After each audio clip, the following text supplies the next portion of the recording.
Hey AfterBuzzers, welcome back to another episode of Married to Medicine LA. We'll be covering Season 1, Episode 5 and 6, The Roof is on Fire and Defective Crystal Ball. Stay tuned. You're tuned in to AfterBuzz TV, the ESPN of TV talk. Now, let the buzz begin.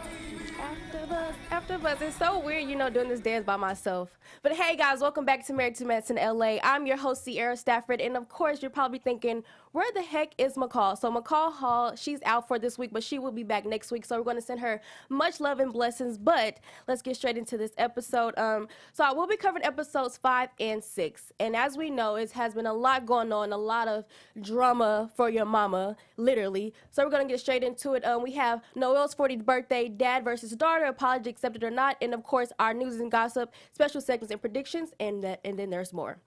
So let's just hop straight into it. So episode 5 was The Roof is on Fire, and really kind of took place, with Dr. Britta. She's still looking for her place in LA. Her husband and her kids are still in Florida.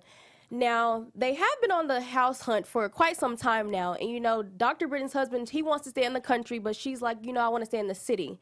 Now, I gave my thoughts on this last time. I feel like the husband is not being understanding, I feel like he's really forcing the issue on her, and I'm like, dude, if you have all these opinions, come down here with me, come look with me.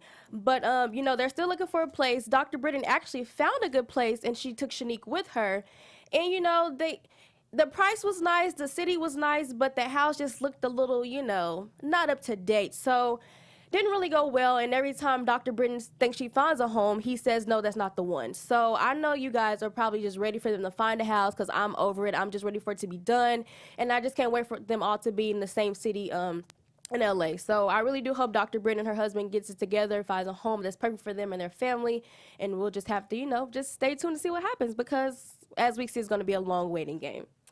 And then, of course, we have Jasmine and Imani. Now, as we know, last time, Imani did host her little kumbaya party, hoping that all the girls can come together and, just release some of their attention they have. So Jasmine finally addresses Imani about, her mentioning that it's her husband a drug dealer. Now, let's clear this up. Imani didn't say her husband was a drug dealer. She said, this house looks like a drug dealer's home.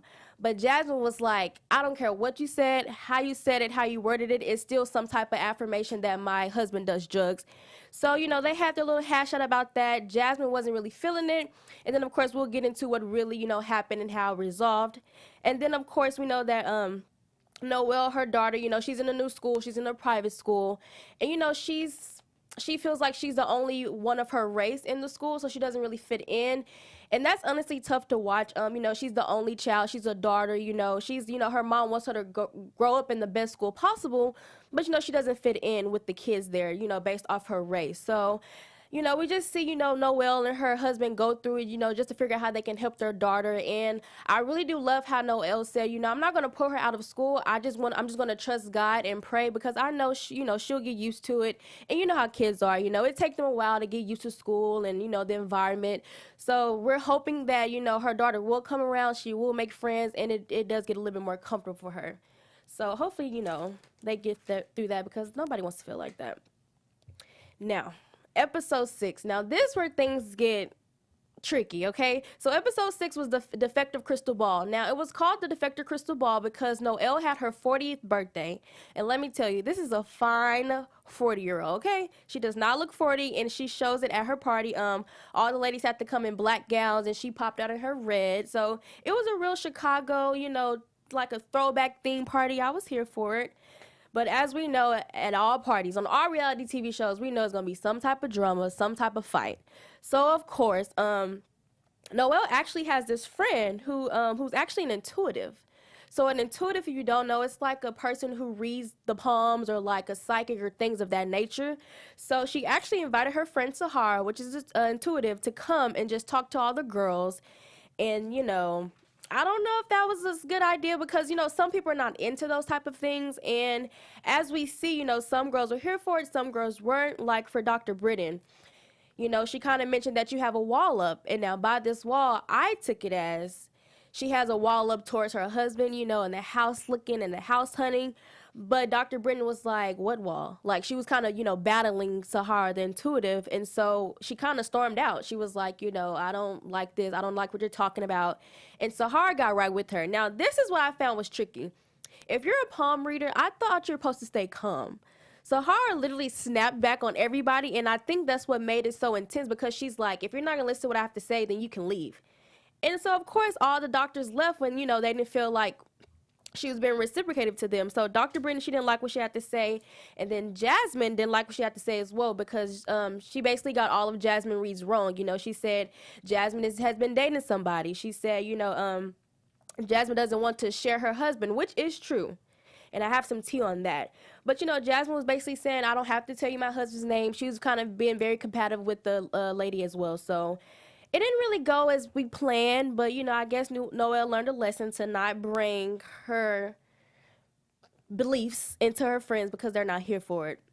So moving along from that, we have dad versus daughter. Now, as we know, Imani has not spoke to her father in 30 years, or seen her father in 30 years. So she's still trying to, have that father-daughter connection.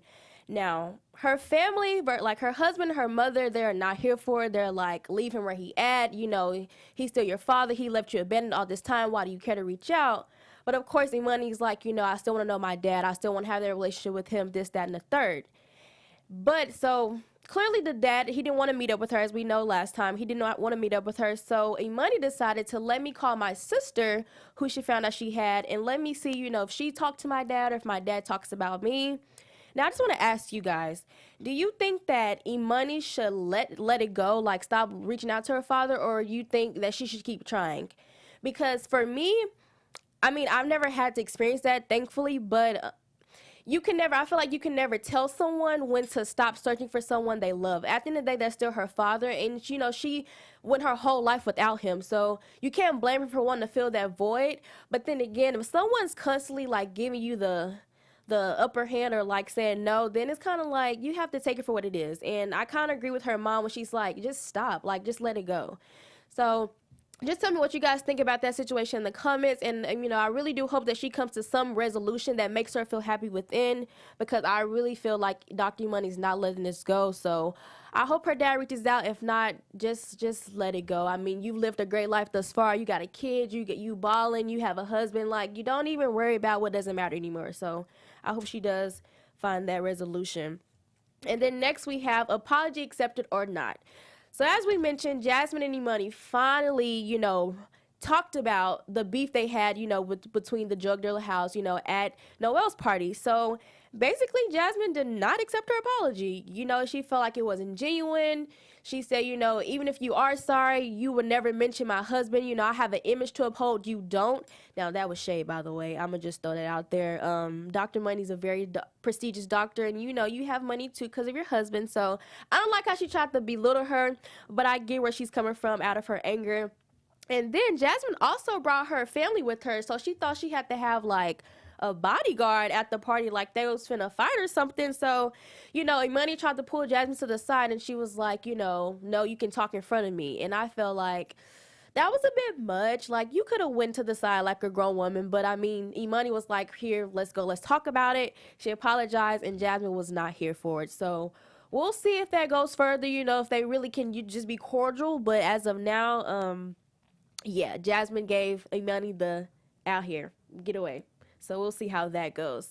And then, of course, so I also forgot to mention, the intuitive also mentioned that Asha will have twins. Now, we know that Asha and Larry have been trying to have babies.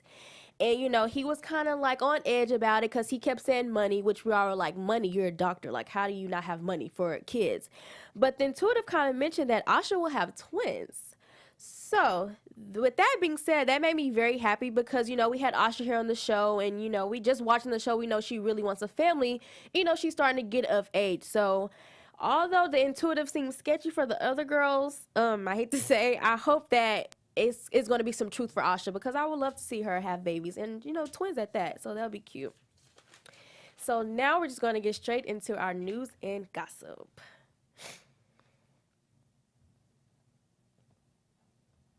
Okay, so for news and gossip, so now this topic, Jasmine, I want to save it for when McCall is back because, as we all know, McCall cannot stand Jasmine. She has a lot to say, so I didn't want to give in too much because I know she's going to be excited to hear about what I have to say.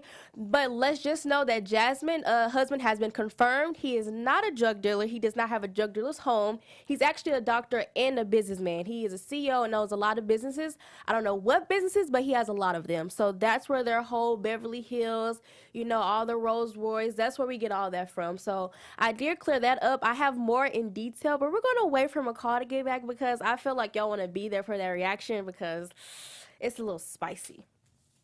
And then, so my predictions. We're going to just get straight into it. My predictions for this season. There we go. And now, your AfterBuzz TV predictions. This is crazy. Predictions are always the hardest part for me. Predictions. I'm really predicting that I really don't think the Jasmine and Money beef is over. I don't know if this is a prediction, but I really want to see Jasmine's husband. I really wish she would just talk about him or mention him. I just want to know, why are you so afraid to talk about him? Like, if you're married to someone, what are you afraid to talk about? So I understand this is TV, but you signed up for reality TV, so therefore you need to show your full reality. That's just how I look at it. But I mean, to each his own. If you don't want to show your man, then girl, you ain't got to show your man. But we would love to see him to get more into the storyline with it. So I hope we do see that. And I also feel that the Asha and Shanique beef is not finished yet. I still feel like, although Shanique apologized to Asha, she's still feeling some type of way. So I want to see more how that plays into. And then I feel like the ex, so Asha's husband's ex, I feel like she's going to come back into play. So we're just going to see how this episode unfolds. So just tell me what you guys think, what your predictions are. Leave your comments and your thoughts in the comment section below. And don't forget to rate us 5 stars on iTunes. We're on Spotify as well. And, just give us a thumbs up on YouTube. And so till next time, guys, I'm your host, Sierra Stafford. You can find me on all my social media at Sierra B. Stafford. And, of course, like I said, McCall Hall, she will be back with us next week. So just make sure you tune in next week. Bye, guys. Our founder, Keven Undergaro, and me, Maria Menounos, would like to thank you for tuning in to AfterBuzz TV. Remember, we're not just the first, we're the biggest in the world, and we're the only destination for all your favorite TV shows. Whatever you crave, we've got it. So go to AfterBuzzTV.com and check out our lineup. Buzz you later. The views expressed herein are those of the hosts only and do not necessarily reflect the views of AfterBuzz TV or its owners or principals.